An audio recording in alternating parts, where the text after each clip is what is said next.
Hey, welcome everybody. I'm going to do a voiceover on this video for the first time. So beetroot ketchup. Oh shit, I'm already falling behind. Chop some onions, 2 tablespoons. Get them in the pot.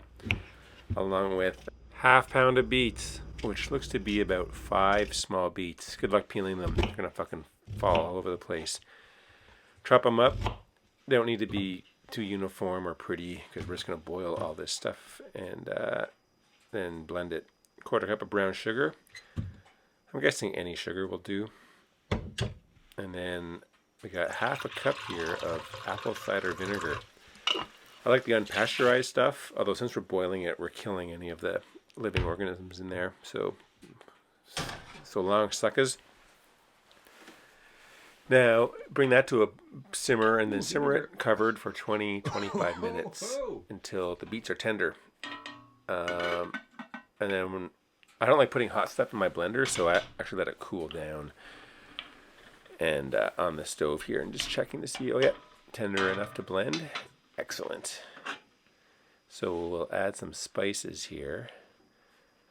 We got half a teaspoon of garam masala, and then 1/4 teaspoon of salt and of pepper. You see different spices in different beetroot ketchup recipes, but the garam masala worked out really well. All right, here's where it cools down, and then once cool, take it over to the blender. Now this is a high-speed blender, strong blender. This thing can turn raw carrots into liquid. You don't need a blender this good, but for smooth-ass ketchup, it'll help. So let's see this stuff here. Pretty smooth. Looks like ketchup. Wonder how it tastes. We'll wait until the fries are ready before we try it. All right, oven fries. Now pay attention. These are good fries. Now the key is to partially cook them in water, and that way what's going on? You soften them up a little bit on the outside, and then by the time they're cooked in the oven, they are crispy on the outside and soft on the inside, which is sort of hard to do. Shit, I'm falling behind here. So, oh man. Okay. So, what I did here was you want to put the fries into the water when it's cold, and then put the cold water on the heat for 10 minutes. And then just turn it off and drain them after 10 minutes. Whether the water's boiling or not doesn't matter. You just want to partially cook them. And now here, I had the pan in the oven at, say, 450 degrees, like, as hot as you can go, frankly.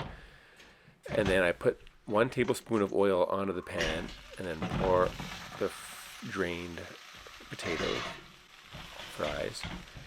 And I pour the other half of the oil on top of the fries.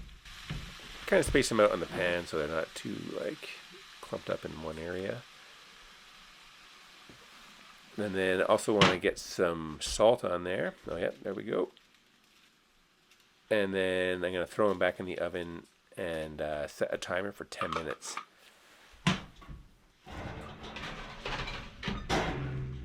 Okay, now I've gotten ahead of myself. All right, 10 minutes later. So they should be sizzling away. Rotate them all, 90 degrees or 180. There's probably a tool that could help do this in a way that's not going to be burning your fingers, but whatever. It's worth it. That's for sure. I'm just gonna smoke some weed. Back in the oven. All right, another 10 minutes. Looking pretty good. Getting pretty close to done, I would say, but yeah, here's where they're getting pretty hot by this point. So again, it's worth rotating them, getting them to some different parts of the pan. All the usual oven tricks. And then I think it's going to be 5 minutes for this last time. Yeah. And then I pull them out. They're looking good, smelling good, feeling good. All right, oven off.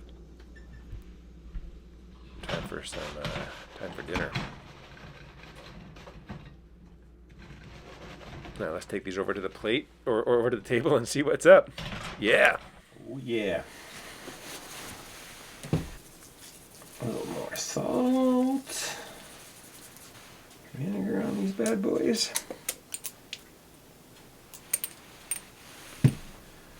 Alright. Now, actually let me hit this extra light here for this money shot.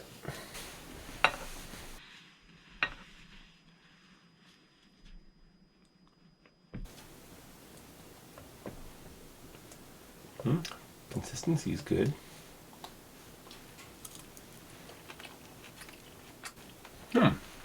Wow. Yeah, it's like fancy ketchup. There is some beet flavor, but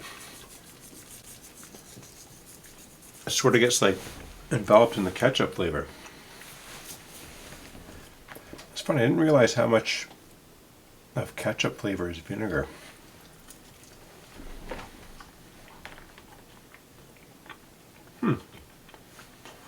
Wow.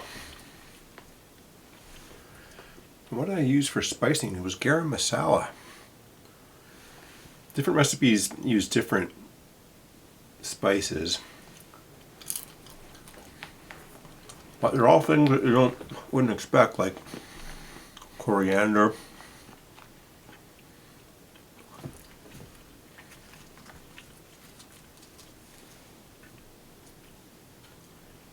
Huh.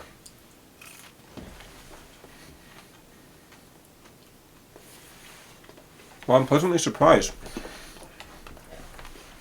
I was expecting to be disappointed by the ketchup, frankly. I don't eat ketchup tons, but I do like ketchup, like on certain things. Fries, shepherd's pie. Stoned. Poutine, which is basically fries. Eggs. Yeah.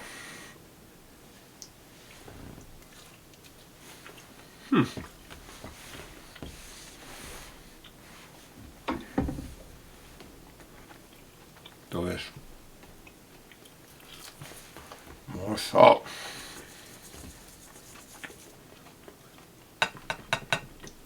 So the recipe made this plus 1 cup,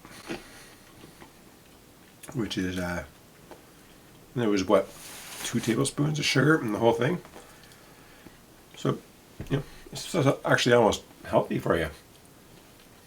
Excellent. Well, I'll leave a link to the recipe that I used for this and any notes, any changes I made, just down below. Fuck, while I think of it, I guess fucking like and subscribe and all that shit. And yeah, if you make any ketchup or any other condiments, I'd love to hear about it. I love sauces big time. In fact, maybe man, I got so many things. There's so many videos to make, and I'm just one man. But I'd love to make recipe videos for all kinds of sauces. Like my favorite kind of meal, or a common one, is like rice or noodles. Usually rice, veggies on top, and some kind of tasty sauce. Love it. All right, thanks for watching. Until next time, may the fries be with you.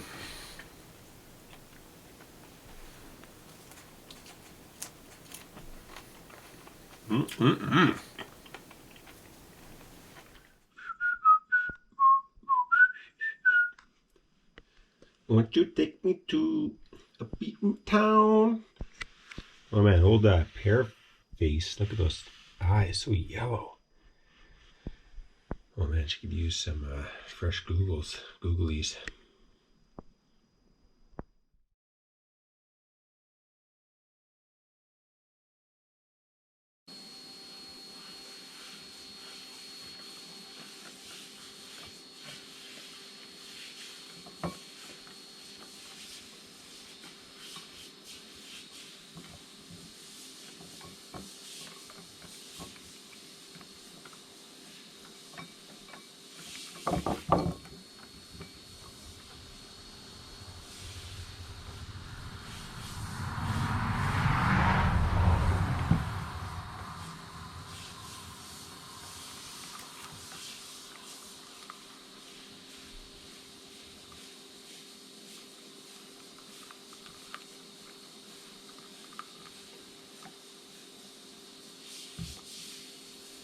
man. I hope this dumb little fucker's okay. You know, he stopped coming around. Gosh, I think I didn't put food out for a few days in the summertime. Like, I got busy or something, and then when I started putting it out again, I just never saw the squirrel again. And I worry I might have gotten smoked by some friggin' vehicle on the street, but hopefully he's out there raising a squirrel family. See you, buddy!